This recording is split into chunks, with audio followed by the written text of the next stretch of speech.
दोस्तों, competition academy के YouTube portal पे आपका स्वागत है। उम्मीद करते हैं कि आप लोगों की पढ़ाई अच्छी चल रही होगी, रिवीजन बहुत अच्छा आप लोगों का चल रहा होगा। इकाई 5 का मैंने आपको करा दिया रिवीजन, इकाई 6 के 250 प्रश्न करा दिए, इकाई 7 के भी करा दिए और इकाई 8 के भी मैंने रिवीजन आप लोगों को करा दिया है। अब इकाई 9 निबंध देखिए, कल कोशिश करते हैं, कल या परसों। बाकी इकाई 10 का 2 भाग मैंने बनाया है। भाग 1 आज मिलेगा और भाग 2 आपको कल दोपहर तक मिल जाएगा। तो आइए शुरू करते हैं। इकाई 10 भाग 1, इसमें लगभग 150 प्रश्न आपको आज कराएंगे और फिर कल बाकी शेष 100 प्रश्न आपको कल कराएंगे। तो उम्मीद करते हैं कि आप लोगों का बहुत अच्छा चल रहा होगा रिवीजन। और अगर आप चैनल पर नए हैं, वीडियो देख रहे हैं, तो चैनल को ज़रूर सब्सक्राइब कर लीजिए और प्रश्न अगर अच्छा लगे तो वीडियो को लाइक भी कर लीजिए आप लोग अंत में। तो चलिए शुरू करते हैं। और असली खुशी तब मिलती है, जितना भी प्रश्न कराया जा रहा है आप देख रहे हैं, लगातार वीडियो आपको मिल रहे हैं। असली खुशी तब मिलती है जब आप लोगों का सिलेक्शन हो जाता है, आपका रिजल्ट आ जाता है, नेट क्वालिफाई हो जाता है। जिनका जेआरएफ है उनका जेआरएफ क्वालिफाई हो जाए, तब तो असली खुशी मिलती है। टाइम की कोई परवाह नहीं। अब इस समय लगभग 10 बज रहे हैं, फिर भी आप लोगों के लिए वीडियो बनाया जा रहा है ताकि आपको मिले। आप मेहनत करें, रिवीजन करें और आगे बढ़ें। चलिए शुरू करते हैं आवारा मसीहा से। इकाई 10 में आवारा मसीहा में किसकी जीवनी है? तो यहाँ पर आपको पता ही है कि शरतचंद की जीवनी है। आवारा मसीहा श्री विष्णु प्रभाकर द्वारा लिखित शरतचंद की प्रमाणिक जीवनी है। कुछ लोगों की दृष्टि में शरतचंद महामानव, मसीहा, देवता आदि थे, परंतु कुछ लोग उन्हें बुरा व्यक्ति तथा वेश्यागामी भी कहते थे। प्रभाकर जी ने शरतचंद को केंद्र में रखकर नायक के भाव, जगत और सामाजिक जीवन की गाथा को दर्शाया है। दूसरा प्रश्न है, जीवनी एक ऐसा इतिहास है जिसमें विशिष्ट व्यक्ति के जीवन की गीली मिट्टी को सूखा बनाकर एक मंजूषा में भरा जाता है। यह कथन किसका है? तो यह कथन है डॉक्टर प्रजापति का। सही उत्तर होगा आपका D, doctor Prajapati. Doctor Prajapati ने लिखा है ये कथन जो आपने देखा है। आवारा मसीहा को लिखने में प्रभाकर जी ने कितने वर्ष व्यतीत किए? तो प्रभाकर जी को 14 वर्ष लगा। विष्णु प्रभाकर जी को आवारा मसीहा लिखने में कुल 14 वर्ष का समय लगा। शरतचंद की पत्नी कौन सी बीमारी के प्रकोप से चल बसी? तो सही उत्तर होगा आपका बी, प्लेग। शरतचंद किस बीमारी से ग्रसित थे? तो सही उत्तर होगा कैंसर रोग से ग्रसित थे। रिवीजन करा रहे हैं इसलिए बहुत ज़्यादा डिटेल नहीं चल रहे हैं हम लोग, बस केवल आंसर आप देखते चलें। आवारा मसीहा में प्रभाकर जी ने शरतचंद के गांव का नाम क्या बताया है? तो सही उत्तर होगा आपका सी, देवानंदपुर। देवानंदपुर। अगला प्रश्न, आवारा मसीहा में लिखित शरतचंद के बारे में असत्य कथन कौन सा है? वे देसी शराब से लेकर विदेशी शराब तक पीने में विशेष रुचि रखते थे। कभी कभी वे सीधे बोतल मुंह में लगा लेते थे। वह शैंपेन में चावल डालकर खा लेते थे। वह सार्वजनिक स्थलों पर ज़्यादा शराब पी लिया करते थे। ये गलत होगा। हाँ, शरतचंद जरूर पीने वाले थे, शराब पीते थे, जिन्हें आप पियक्कड़ भी कह सकते हैं, लेकिन कभी भी उन्होंने सार्वजनिक रूप से नहीं पिया है। यानी वह सार्वजनिक रूप से पियक्कड़ नहीं थे, सार्वजनिक स्थलों पर कभी भी वो शराब नहीं पीते थे। तो असत्य कथन डी होगा। धीरू के पीठ पर जब नायक ने मुक्का मारा तो वो रो पड़ी और बोली, मैं अभी जाकर तुम्हारी माँ से सब कुछ कह दूंगी, ये भी कहूँगी कि तुम हुक्का पी रहे हो। तो ये जो कथन है वो किस रचना का है? तो आवारा मसीहा का ही है। शरतचंद ने अपनी प्रेमिका का नाम क्या रखा था? सही उत्तर होगा आपका सी, हिरण्मयी। प्रश्न संख्या 10, यदि तुम मोक्षदा से विवाह नहीं करना चाहते हो तो मुझे कुछ धन दीजिए जिससे मैं देश लौटकर इसका विवाह कर सकूं। उपरोक्त कथन किसका है? सही उत्तर होगा बी, कृष्णदास। आवारा मसीहा विष्णु प्रभाकर जी ने कितने सर्गों में लिखा है? तो 3 सर्गों में लिखा है। आप लोगों को पता होगा, दिशाहारा पहला, दूसरा दिशा की खोज और तीसरा देशांत। दिशाहारा में बचपन की घटनाओं का वर्णन उन्होंने किया है। दिशा की खोज में साहित्यिक जीवन दर्शन दर्शाया गया है और देशांत में जीवन के अंतिम क्षणों को दर्शाया गया है। अगला प्रश्न, निम्न में से कौन सा पर्व आवारा मसीहा का नहीं है? तो अभी मैंने आपको बताया कि दिशाहारा, दिशा की खोज और दिशांत, ये 3 ही पर्व हैं। तो यहाँ पर जो दिशाशूल लिखा हुआ है यह आवारा मसीहा का पर्व नहीं है। कौन कौन है? दिशाहारा, दिशा की खोज और दिशांत है। शरतचंद्र का एक प्रिय मित्र था, उस मित्र का नाम क्या था? सही उत्तर होगा आपका काशीनाथ। देखिए, काशीनाथ के अलावा भी एक मित्र इनके और बने थे। काशीनाथ बाद में जब ये भागलपुर में जाते हैं और भागलपुर में रहना प्रारंभ करते हैं तो भागलपुर में उनका एक मित्र बनता है जिसका नाम राजू है। भागलपुर में जो उनका मित्र है उसका क्या नाम है? तो राजू है। लेकिन यहाँ पर शरतचंद्र का एक प्रिय मित्र कौन है? तो काशीनाथ है। शरत की शरारत पर मामा ने शरत की किससे पिटाई की थी? तो चाबुक से पिटाई की थी। प्रभाकर जी के अनुसार शरत ने किसकी उपासना की प्रतिज्ञा ली थी? तो अब यहाँ पर आप देखें, थोड़ा विस्तृत आप जान लें तो आपके लिए ज़्यादा सही रहेगा। न जाने कितनी बार वह इस पवित्र मौन एकांत में आकर बैठा होगा। दूर से आती बच्चों की शरारती की आवाज़ें गंगा की कल कल ध्वनि से मिलकर एक रहस्यमय वातावरण का निर्माण करती होगी। प्रकृति का सौंदर्य जैसे उनके थके हुए तन मन को सहलाता होगा तथा तब उसने मन ही मन प्रतिज्ञा की होगी, मैं सूर्य, गंगा और हिमालय को साक्षी करके प्रतिज्ञा करता हूँ कि मैं जीवन भर सौंदर्य की उपासना करूँगा, कि जीवन भर अन्याय से लड़ूंगा, कि मैं कभी छोटा काम नहीं करूँगा। तो अब आपको खुद पता हो गया होगा कि शरतचंद्र ने किसकी उपासना की प्रतिज्ञा ली थी? तो सौंदर्य की। कथन भी हो सकता है, परीक्षा में पूछा जा सकता है कि यह कथन किसका है? मैं सूर्य, गंगा और हिमालय, कथन सुन लें अच्छे से, मैं सूर्य, गंगा और हिमालय को साक्षी करके प्रतिज्ञा करता हूँ कि मैं जीवन भर सौंदर्य की उपासना करूँगा, कि जीवन भर अन्याय से लड़ूंगा, कि मैं कभी छोटा काम नहीं करूँगा। अगला प्रश्न, बर्मी भाषा में परीक्षा पास करने के बाद शरद बाबू क्या बन सकते थे? तो शरद बाबू वकील बन सकते थे। अब यहाँ पर थोड़ा सा आपका समय लेंगे। शरद बाबू ने कहा कि ऐसा लगा जैसे दुख के दिन बीत गए, लेकिन वह मात्र एक छल था। नौकरी 1.5 वर्ष भी नहीं चल सकी और वर्मी भाषा में परीक्षा में भी सफलता नहीं मिली, तब वकील कैसे बन सकता था? अगला प्रश्न, शरद बहुत साहसी थे। एक बार एक धोबी के घर में आग लग गई, तब शरद ने जलते हुए घर में घुसकर किसकी जान बचाई थी? सही उत्तर होगा बकरी के बच्चे की जान बचाई थी। शरदचंद्र पतंग उड़ाने और गुल्ली डंडा खेलने के शौकीन थे। जब उन्हें मना किया जाता था तो वह कहाँ छिप जाते थे? सही उत्तर होगा शमशान भूमि या खंडहर में जाकर छुप जाते थे।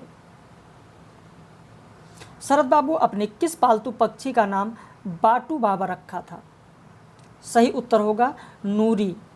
नूरी पक्षी था जिसका नाम उन्होंने बाटू बाबा रखा था। शांति को बुखार होने पर शरद किसके पास जाते हैं? तो शरद गिरीन्द्र सरकार के पास जाते हैं।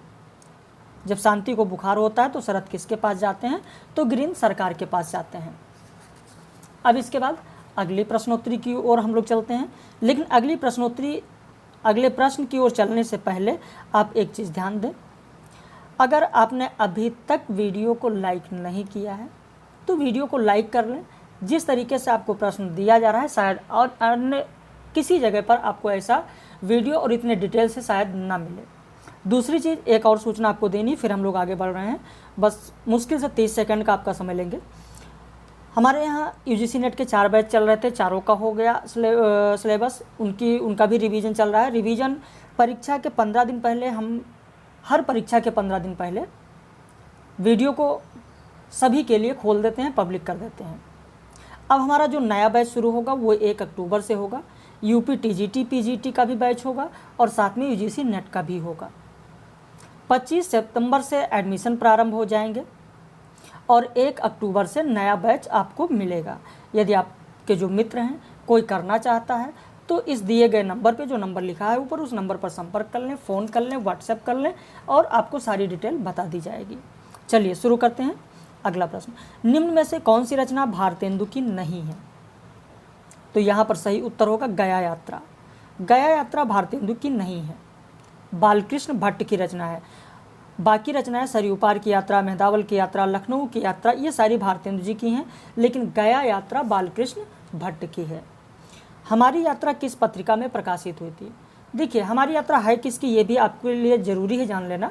हमारी यात्रा के लेखक हैं लोचन प्रसाद पांडे।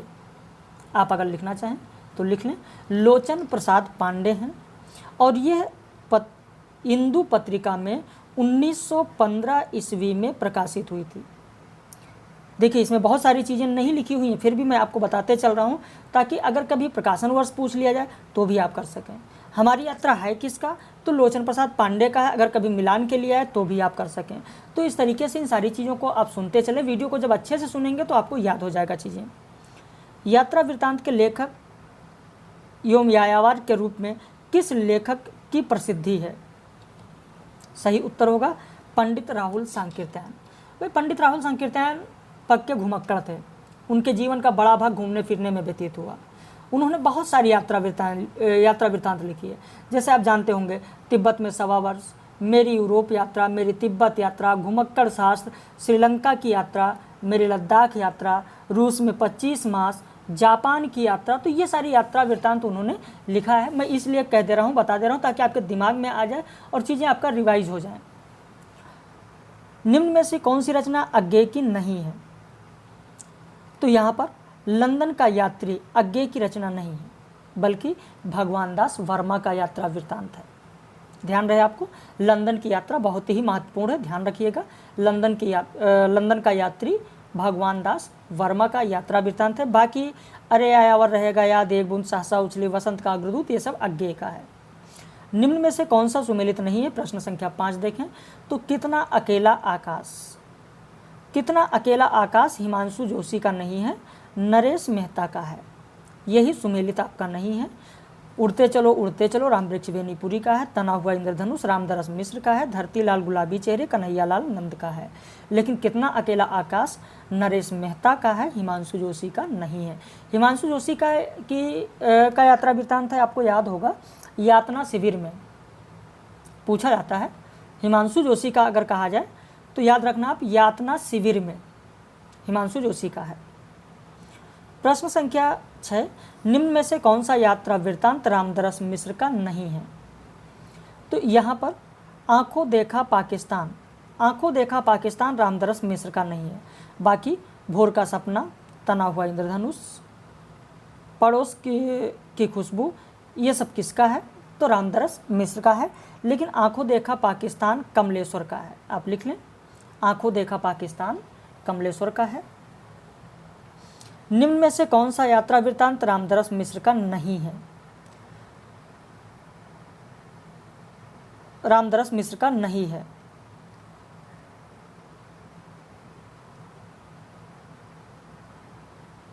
तो यहाँ पर आंखों देखा पाकिस्तान अभी मैंने आपको बताया कि किसका है, तो कमलेश्वर का है।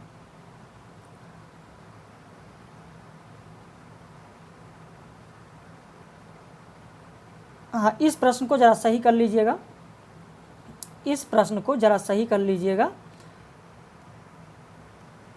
रामदरस मिश्र का है, नहीं हटा दीजिएगा।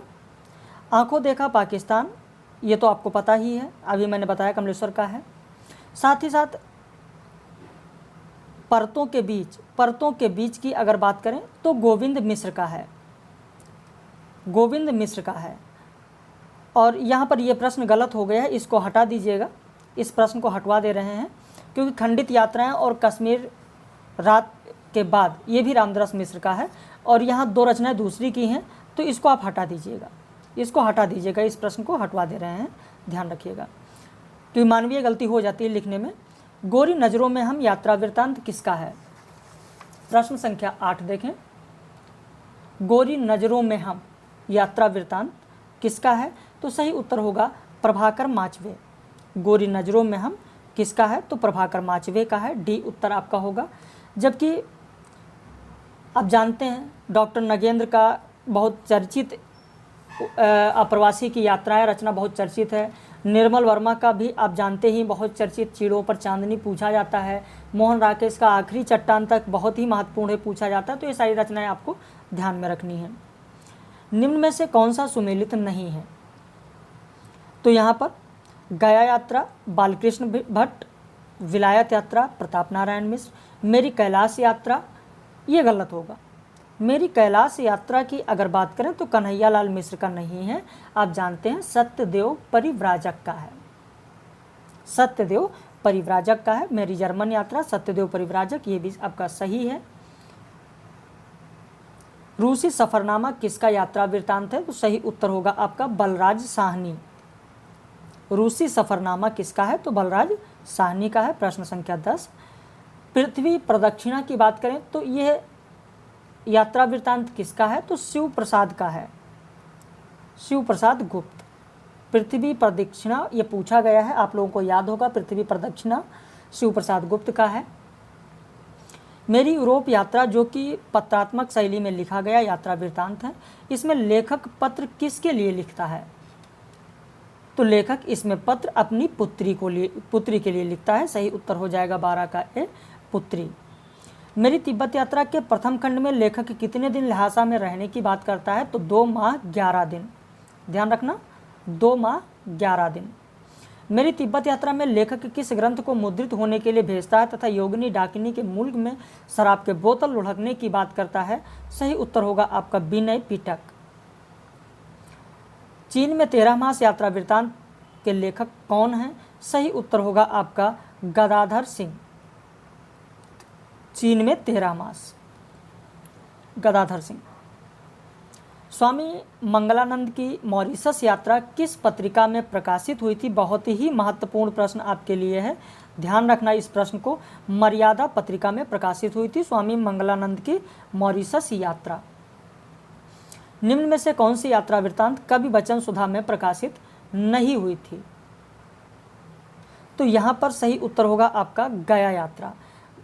इनमें से लखनऊ यात्रा, सरयू पार की यात्रा, मेहदावल की यात्रा ये सब कवि वचन सुधा में प्रकाशित हुई हैं, लेकिन गया यात्रा किसका है?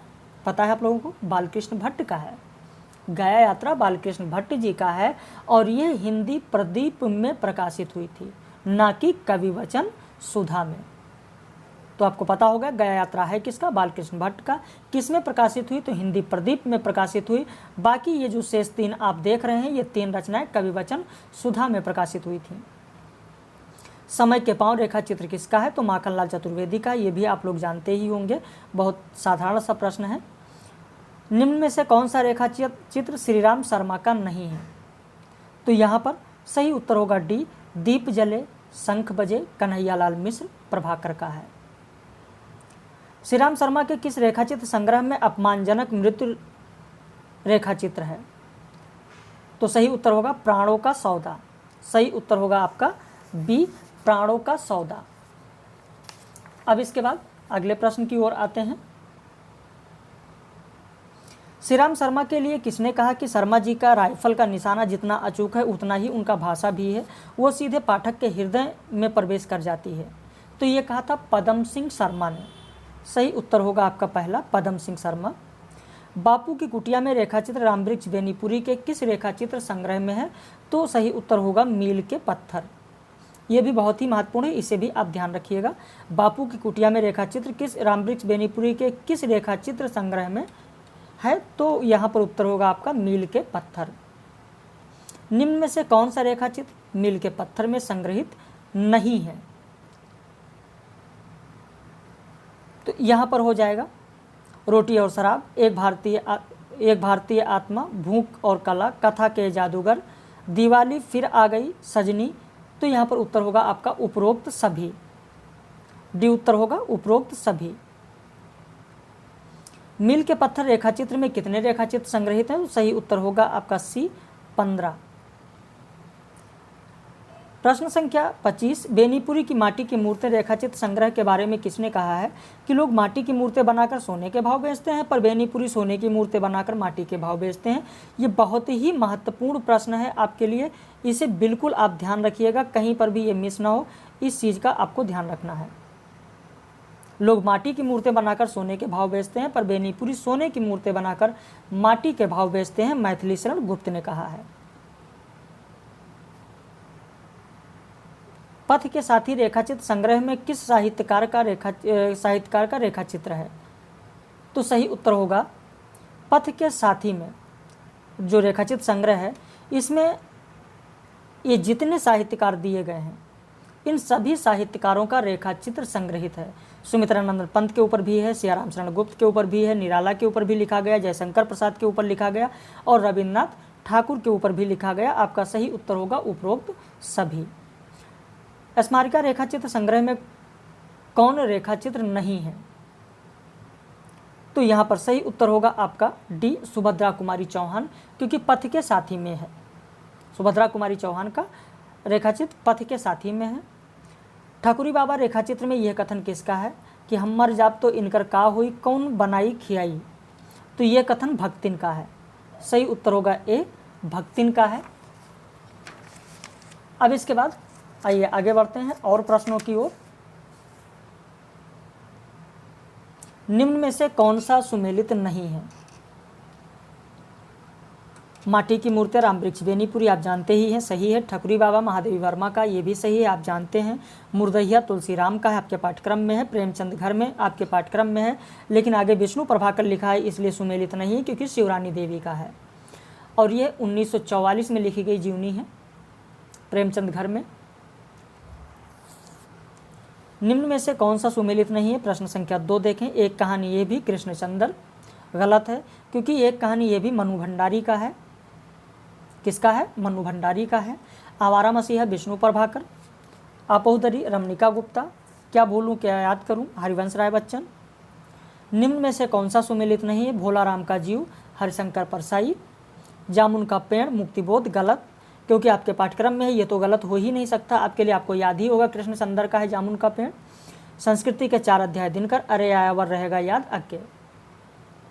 एक लेखक की डायरी किसकी रचना है? सही उत्तर होगा सी, अज्ञेय की रचना है।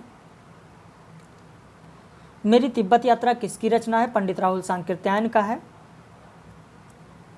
हिंदी का प्रथम रेखाचित्र संग्रह कौन सा है? तो पद्म पराग पद्म सिंह शर्मा का है। पद्म पराग पद्म सिंह शर्मा का है। और इस रेखाचित्र संग्रह में, चलिए खैर इसकी बात तो हम लोग आगे कर लेंगे, कोई दिक्कत नहीं है। किसका है? तो पद्म सिंह शर्मा का है। ठाकुर की आन, वसीयत, वरदान, रतन की अम्मा, चंदा आदि रेखाचित्र श्री राम शर्मा के किस संग्रह में संकलित हैं? तो सही उत्तर होगा बोलती प्रतिमा, डी होगा बोलती प्रतिमा।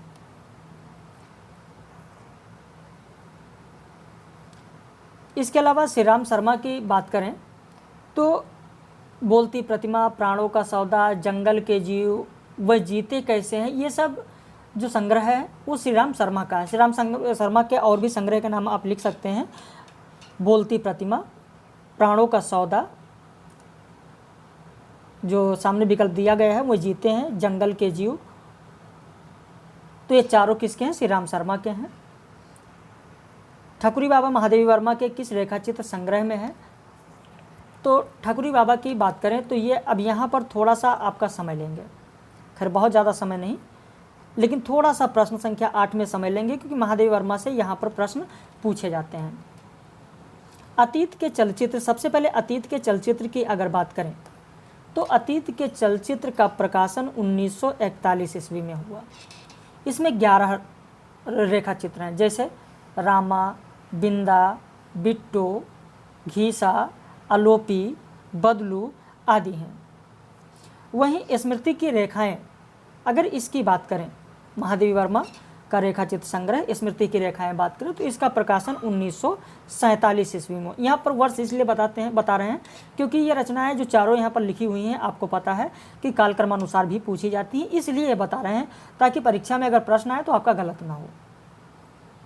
इसमें 7 रेखाचित्र संग्रहित हैं, जैसे भक्तिन, पर्वतपुत्र, मुन्नू की भाई, ठकुरी बाबा, बिम्बिया। तो यहाँ पर ठकुरी बाबा पूछा गया है, तो आपका उत्तर होगा बी, स्मृति की रेखाएं। अब यहीं पथ के साथी की अगर बात करें तो आप देखेंगे पथ के साथी जिसका प्रकाशन 1956 ईस्वी में हुआ, 1956 ईस्वी में हुआ। इसमें सबसे पहले उन्होंने रविंद्र ठाकुर को प्रणाम किया, यानी उनके स्मृति में चीज़ें लिखी। फिर मैथिली शरण गुप्त, सुभद्रा कुमारी चौहान, निराला प्रसाद पंत, सियाराम शरण गुप्त आदि रेखाचित्र इसी में है, पथ के साथी में। मेरा परिवार की अगर बात करें तो मेरा परिवार का प्रकाशन 1972 ईस्वी में हुआ है। कब हुआ है? तो 1972 ईस्वी में। मेरा परिवार 1972 ईस्वी में, इसमें 7 हैं। मोर, गिलहरी के छोटे बच्चे, ये सब इसमें मिलेगा। साथ ही साथ स्मारिका भी आप याद कर लें। स्मारिका 1971 में प्रकाशित हुई। स्मारिका 1971 में प्रकाशित हुई और इसमें 4 हैं। पूर्ण स्मरण गांधी से संबंधित, संत राजर्षि पुरुषोत्तम दास से संबंधित, वहीं जवाहर भाई जवाहरलाल नेहरू से संबंधित, राजेंद्र बाबू। तो इस तरीके से 4 रचनाएं इसमें हैं, स्मारिका में भी। तो यहाँ पर मैंने विस्तृत इसलिए बताया कि ये ऐसी रचनाएं कि जिनसे प्रश्न पूछा जाता है। भले आपका समय यहाँ पर लगा थोड़ा, लेकिन आपके लिए महत्वपूर्ण है। प्रश्न संख्या 9 देखें। मीरा नाची रे बेनीपुरी के किस रेखा चित्र में संग्रहित है? तो गेहूं और गुलाब सही उत्तर होगा आपका, गेहूं और गुलाब। यहाँ पर भी थोड़ा सा समय लेंगे। वैसे कुछ लोगों को बुरा लग रहा होगा इस चीज़ का कि कुछ ज़्यादा ही समय लिया जा रहा है, लेकिन जिनको नहीं पता है उनके लिए बहुत ही अच्छा हो रहा है। बेनीपुरी का जो संग्रह है लाल तारा, इसका प्रकाशन 1938 ईस्वी में हुआ। इसमें हलवाहा, हंसिया और हथौड़ा, कुदाल, डुगडुगी, जिंदाबाद, रेलगाड़ी आदि रेखाचित्र इसमें संग्रहित हैं। माटी की मूर्तें, जिसका प्रकाशन 1946 ईस्वी में हुआ। इसमें रजिया, बलदेव सिंह, सरजू भैया, भौजी, बैजू मामा, बुधिया आदि रेखाचित्र हैं। वहीं गेहूं और गुलाब की अगर बात करें तो इसका प्रकाशन 1950 ईस्वी में हुआ। इसमें चरवाहा, मीरा नाची रे, घास वाली आदि रेखाचित्र संग्रहित हैं। मील के पत्थर का प्रकाशन 1957 ईस्वी में हुआ, 1957 ईस्वी में, जिसमें साहित्यकारों के रेखाचित्र हैं। तो इस तरीके से इन चारों रचनाओं को, चारों संग्रहों को कालक्रमानुसार भी पूछा जाता है। इसलिए मैंने यहाँ पर आपको वर्ष सहित बता दिया और कौन कौन से रेखाचित्र संग्रहित हैं ये भी मैंने आपको बता दिया। निम्न में से कौन सा रेखाचित्र कन्हैयालाल मिश्र प्रभाकर का नहीं है? सही उत्तर होगा चेतना के बिंब, क्योंकि यह रचना चेतना के बिंब 1967 ईस्वी में प्रकाशित हुई और यह डॉक्टर नगेंद्र की रचना है, चेतना के बिंब। अगला प्रश्न, निम्न में से कौन सा रेखाचित्र कन्हैयालाल मिश्र प्रभाकर का नहीं है?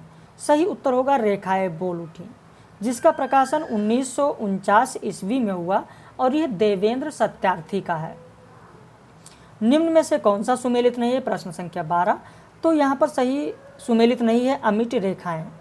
भाई हल्कू वृंदावन लाल वर्मा का है, समय के पाव माखनलाल चतुर्वेदी का है, 5 गधे रांगे राघव का है, लेकिन अमिट रेखाएं सत्यवती मलिक का है, गुलाब राय का नहीं है, सत्य मलिक का है। तो इसे आप जरूर ध्यान रखिएगा। निम्न में से कौन सा रेखाचित्र बनारसी दास चतुर्वेदी का नहीं है? तो सही उत्तर होगा हम हसमत बनारसी दास चतुर्वेदी का नहीं है। ये 2005 में प्रकाशित रचना है और ये कृष्णा सोबती का है, हम हसमत। साथ ही साथ रेखाचित्र की अगर बात करें तो रेखाचित्र कुछ लोग ये कहेंगे कि सर बनारसी दास चतुर्वेदी का नहीं है, ये प्रताप नारायण टंडन का है।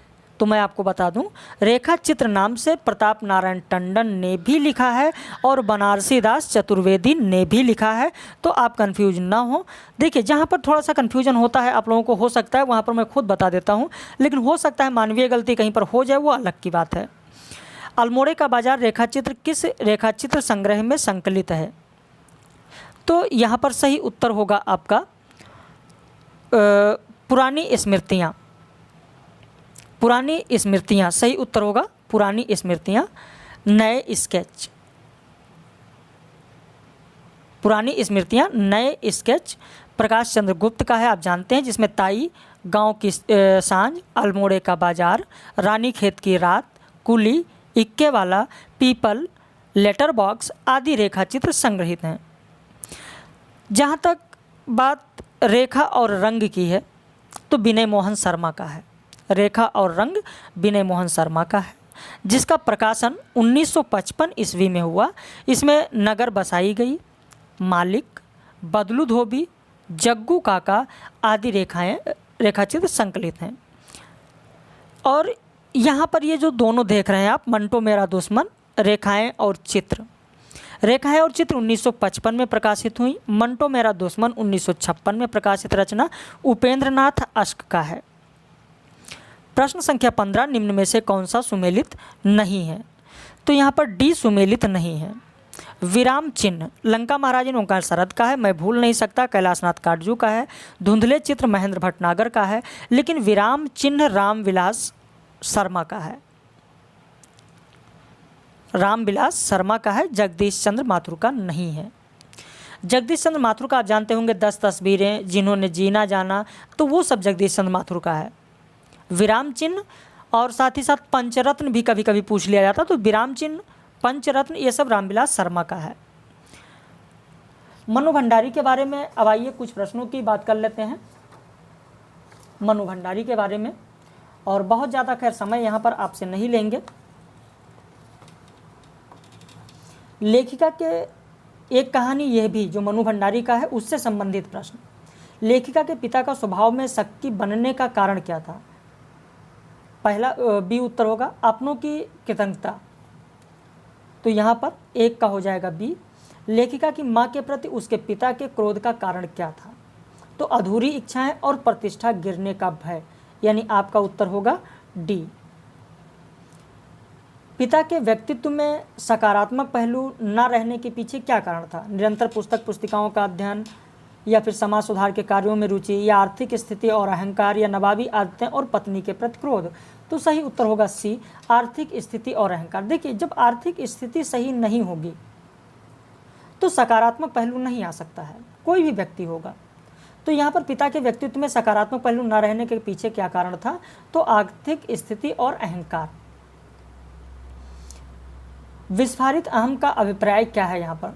तो विस्फारित अहम का मतलब होगा मिथ्याभिमान। सही उत्तर होगा डी, मिथ्याभिमान। अगला प्रश्न, लेखिका द्वारा अपने पिता के व्यक्तित्व के विषय में लिखने का उद्देश्य क्या था?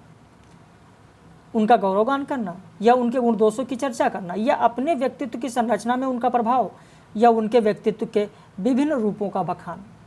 तो सही उत्तर होगा, लेखिका ने अपने पिता के व्यक्तित्व के विषय में जो लिखा है उसका उद्देश्य सिर्फ था कि लेखिका के व्यक्तित्व संरचना में पिता का क्या प्रभाव था। अगला प्रश्न, लेखिका की हीन भावना का क्या कारण था?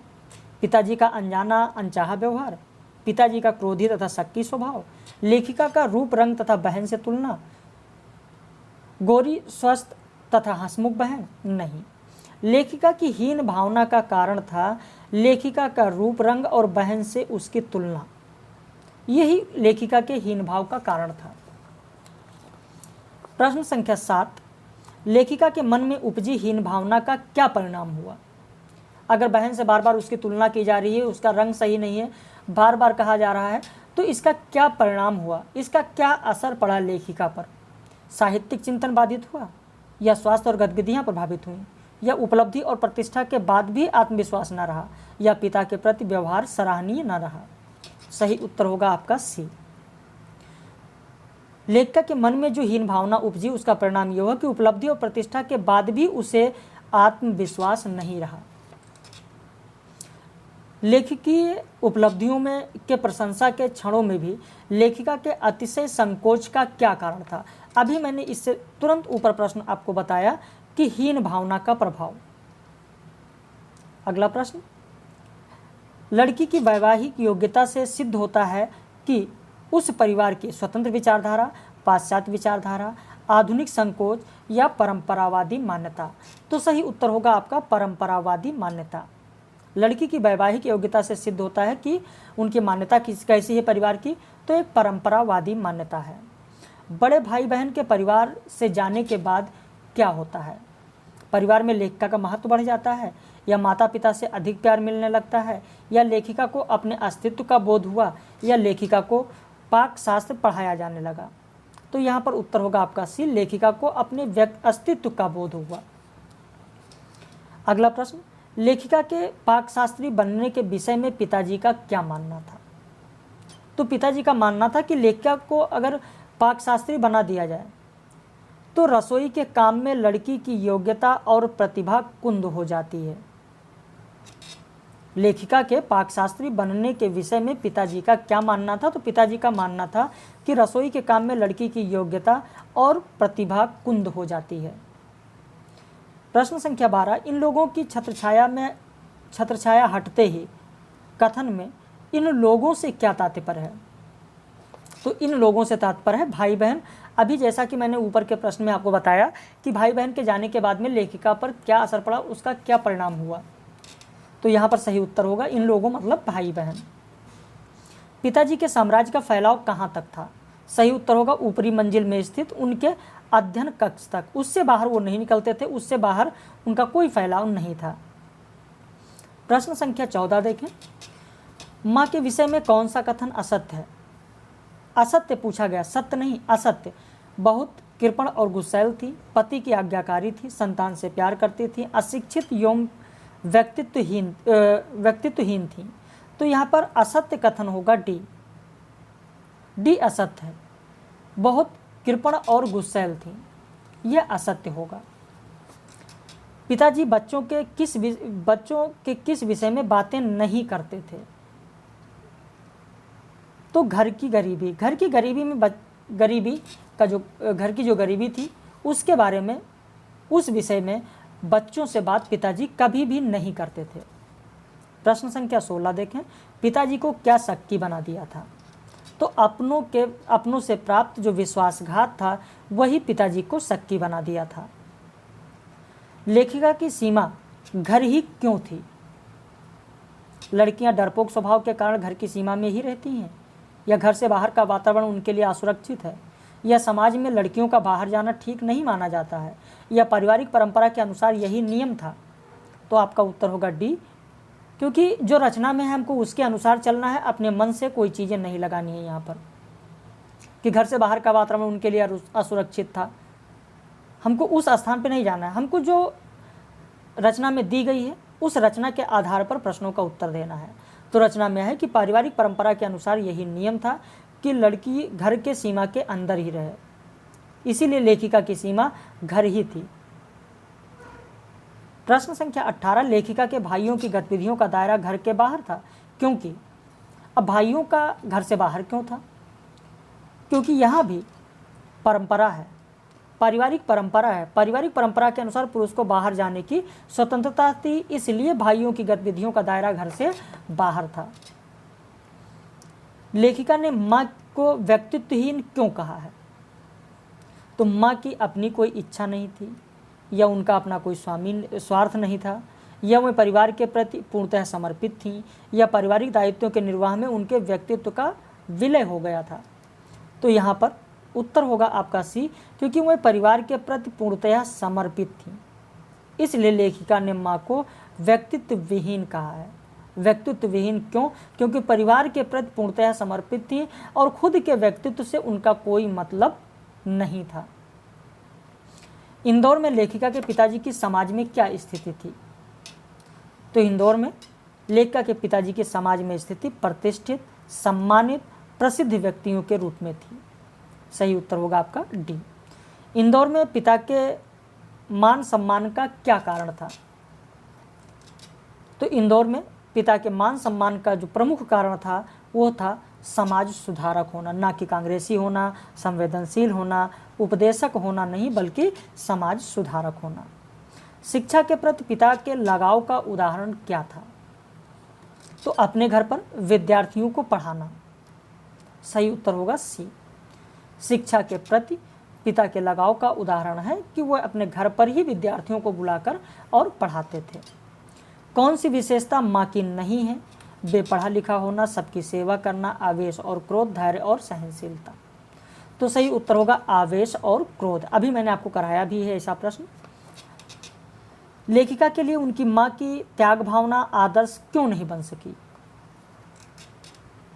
तो आपका उत्तर होगा बी, विवशता के कारण। क्यों नहीं बन सकी? तो विवशता के कारण नहीं बन सकी। तो अब बहुत ज़्यादा प्रश्न नहीं है, ना बहुत ज़्यादा प्रश्न बचे हैं, 150 प्रश्न है। समय अभी 40 मिनट हुआ है। चलिए कुछ प्रश्न और करा देते हैं। हिंदी साहित्य में प्रथम रेखा चित्र किसे कहा गया है? आप सभी जानते हैं, उत्तर भी लगा है, पद्म पराग। यहाँ पर जितना लिखा हुआ है चारों विकल्प आपके लिए बहुत ही महत्वपूर्ण है, ध्यान रखिएगा। पद्म पराग किसकी रचना है और कब प्रकाशित हुई? तो 1925 में प्रकाशित पद्म सिंह शर्मा का है। बोलती प्रतिमा 1937 में प्रकाशित हुई, श्री राम शर्मा की रचना है। हमारे साथी और प्रकृति के प्रांगण, अगर इन दोनों रचनाओं की बात करें तो दोनों रचनाएं बनारसी दास चतुर्वेदी की हैं। अभी मैंने आपको कराया है कि लोग माटी की, हो सकता है प्रश्न रिपीट हो जाते हैं क्योंकि मैं करा ही रहा हूँ, लोगों को बार बार वो चीज़ देख रहे हैं तो इसलिए रिपीट हो जाते हैं प्रश्न। ये कथन किसका है? तो मैथिली शरण गुप्त का है। निम्न में से कौन सी रचना महादेवी वर्मा की नहीं है? तो भूले हुए चेहरे कन्हैयालाल मिश्र प्रभाकर का है। कन्हैयालाल मिश्र प्रभाकर का है। निम्न में से कौन सी रचना कन्हैयालाल मिश्र प्रभाकर का नहीं है? तो श्रृंखला की कणियाँ, ये महादेवी वर्मा का है। निम्न में से कौन सी रचना कन्हैयालाल मिश्र प्रभाकर का नहीं है? तो ये होगा कुछ शब्द कुछ रेखाएं, विष्णु प्रभाकर का है। अगला प्रश्न, निम्न में से कौन सा सुमेलित नहीं है? तो जिन्होंने जीना जाना, जगदीश चंद्र माथुर का है, ओंकार शरद का नहीं है। किसका है? तो जगदीश चंद्र माथुर। स्मृति की निम्न में ठकुरी बाबा रेखाचित्र किस रेखाचित्र में संग्रहित है? अभी मैंने आपको बताया स्मृति की रेखाएं, जो कि महादेवी वर्मा का है। निम्न में से असत्य विकल्प कौन सा है? तो बिंबिया और गुंगिया अतीत के चलचित्र का अंतिम अध्याय है। नहीं, बिंबिया और गुंगिया स्मृति की रेखाएं में है। बिंबिया और गुंगिया अतीत के चलचित्र में नहीं बल्कि स्मृति की रेखाएं में संकलित है। अभी हो चुका है विस्तृत, इसके बारे में मैंने आपको बताया है। निम्न में से असत्य कौन सा है? तो लक्ष्मा अतीत के चलचित्र की ही पात्र है। ठकुरी बाबा स्मृति की रेखाओं में संकलित है। ठकुरी बाबा से आपकी मुलाकात कल्पवास में हुई थी। स्मृति की रेखाओं में संकलित रेखा चित्रों की संख्या 13 है। यही गलत होगा क्योंकि 13 नहीं बल्कि स्मृति की रेखाओं में अभी मैंने आपको बताया कुल 7 रेखा चित्र संकलित हैं।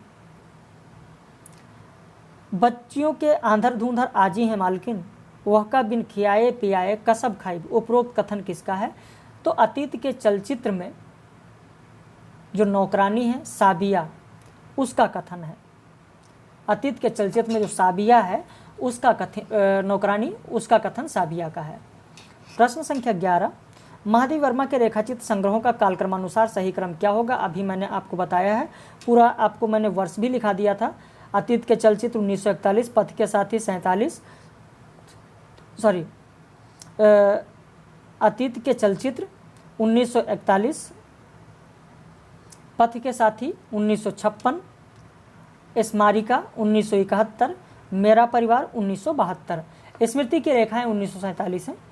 तो अभी मैंने आपको ये लिखाया है। हम मर जाब तो इनकर का हुई, कौन बनाई खियाई, अभी मैंने करा दिया है, भक्तिन का है। ठकुरी बाबा किसके भक्ति की कीर्तन करते हैं? तो कृष्ण के। यह आपके लिए महत्वपूर्ण हो सकता है। ठकुरी बाबा किसके भक्ति की कीर्तन करते हैं? तो यह आपके लिए महत्वपूर्ण हो सकता है, ध्यान रखना, कृष्ण के।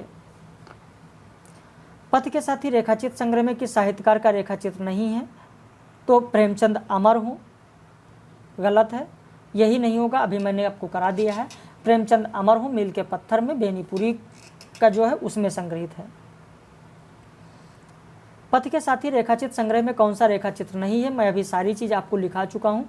बापू की कुटिया, यह भी मील के पत्थर में संग्रहित है, जो कि बेनीपुरी का है। स्मारिका रेखाचित्र संग्रह में पूर्ण स्मरण रेखाचित्र किसका है? अभी ये भी मैंने आपको बताया है, गांधी जी का है। संत राजर्ष पुरुषोत्तम दास का है। राजेंद्र बाबू राजेंद्र प्रसाद का है। जवाहर भाई नेहरू जी का है। कुल 4 रेखाचित्र इसमें संकलित हैं, ये भी मैंने आपको बताया है। महादेवी वर्मा कि किस रेखाचित्र संग्रह में मोर गिलहरी के छोटे बच्चे, हरिण शावक, खरगोश, ये सब मेरा परिवार में है। 17 का आपका मेरा परिवार हो जाएगा। 18 देखें, राम वृक्ष बेनीपुरी के रेखाचित्र संग्रह के कालक्रमानुसार सही क्रम क्या होगा, ये भी मैंने अभी आपको बताया है। लाल तारा आप लिख लें एक बार फिर से 1938, माटी की मूर्तें 1946, गेहूं और गुलाब 1950, मील के पत्थर 1957। अभी मैंने इससे पहले आपको बताया था बाल गोविंद भगत रेखाचित्र किसमें संकलित है, बहुत ही महत्वपूर्ण है, इसको आप बहुत ही ध्यान से देखिएगा। और ये प्रश्न हो सकता है कि आ भी जाए, कई वर्षों के बाद हो सकता है कि रिपीट भी हो जाए। माटी की मूर्तें में है। माटी की मूर्तें रेखाचित्र संग्रह में सबसे बाद में कौन सा जोड़ा गया, तो सही उत्तर होगा आपका रजिया। ये भी आपके लिए महत्वपूर्ण है, रजिया सबसे बाद में जोड़ा गया रेखाचित्र है। मीरा नाचिर रेखाचित्र किस संग्रह में संकलित है, तो गेहूं और गुलाब में। निम्न में से कौन सा सुमेलित नहीं है, तो 5 गधे रांगे राघो का है। 5 गधे किसका है, तो प्रकाश चंद्र गुप्त का नहीं है, रांगे राघो का है। निम्न में से कौन सा सुमेलित नहीं है, चेहरे जाने पहचाने सेठ गोविंदास का है। मैं साफ कह दूं, हाँ इसको आपको ध्यान रखना है, मैं साफ कह दूं ये कहानियाँ नहीं जीवनियाँ हैं, ये चलते फिरते आदमियों के शब्द चित्र हैं, मानता हूँ। कला ने उन पर पच्चीकारी की है। उपरोक्त कथन किसका है, तो राम वृक्ष बेनीपुरी का है, जो कि माटी की मूर्तें में इन्होंने कहा है। आप कहीं लिखना चाहें तो लिख लें, माटी की मूर्तें में इन्होंने कहा है। प्रश्न संख्या 25, कला का काम जीवन को छिपाना नहीं उसे उभारना है। ये भी बहुत ही महत्वपूर्ण है, इसे भी आप मिस न करिएगा। अगर आप लिख रहे हैं तो आप लिख लीजिए, जो ऑनलाइन मेंबर्स हैं उनको तो PDF पहुंच जाएगा, लेकिन अगर आप नए हैं तो कॉपी पर लिख रहे हैं तो ज़रूर लिख लें। कला का काम जीवन को छिपाना नहीं उसे उभारना है। कला वो जिसे पाकर जिंदगी निखर उठे, चमक उठे, राम वृक्ष बेनीपुरी का कथन है। माटी की मूर्तें में रजिया कौन है, तो रजिया चूड़ीहारिन है। रजिया कौन है, तो चूड़ीहारिन है। अब इसी के बाद कल हम लोग फिर बात करेंगे, भाग 2 आपको मिलेगा। प्रश्न आपको कैसे लगे, अगर अच्छे लग रहे हैं आपको प्रश्न, तो आप ज़रूर इन्हें चैनल सब्सक्राइब कर लीजिए और वीडियो को लाइक कर लीजिए, क्योंकि देखने वालों की संख्या 1000 पार हो जाती है और लाइक करने वाले 100 लोग होते हैं। ठीक है, तो जो मेरा कर्तव्य है वो मैं कर रहा हूँ, जो आपका कर्तव्य है वो आप करें। बाकी हम लोग फिर मिलेंगे कल भाग 2 में।